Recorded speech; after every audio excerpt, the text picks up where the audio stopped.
तर बीडच्या हत्या प्रकरणाच्या तपासामध्ये पारदर्शकता नसल्याचा दावा शरद पवारांचे राष्ट्रवादीचे खासदार बजरंग सोनवणेंनी केलाय। कुठलाही तपास झाल्यानंतर 24 तासांनी संबंधित माहिती सादर करायला हवी, मात्र लोकप्रतिनिधी असूनही तपासाची माहिती दिली जात नसल्याचं सोनवणेंनी म्हटलंय।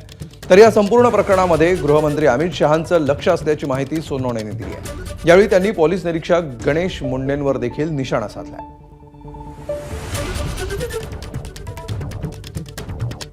ज्या पक्षाचे सरकार आहे त्या सरकारमध्ये हे सर्व लोक आहेत, त्याच्यामुळे संशय जात बळावतोय की तुम्ही हे जर पारदर्शकपणा करायचा आहे ना, तर तुम्ही तपासाचा भाग म्हणून जेवढं काय डिक्लेअर करता येते तेवढंच करा। तपासाचा भाग म्हणून सगळं डिक्लेअर करू नका। आम्हाला माहीत नाही तुम्ही तपासाचा भाग आहे किंवा तपास यंत्रणेमध्ये तपास करताना तुम्हाला काही गोष्टी करता येत नसतील तर नका एक्सपोज करू, पण काय तर सांगा आम्ही एवढं केलंय।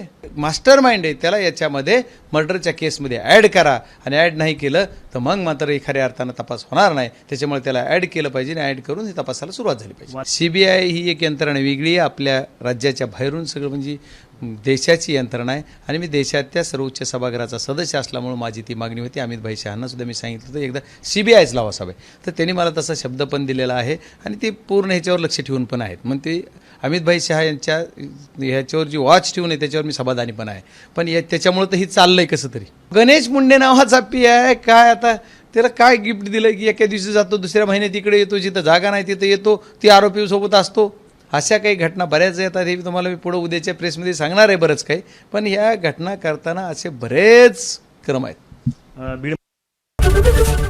एबीपी माझा, उघडा डोळे बघा नीट।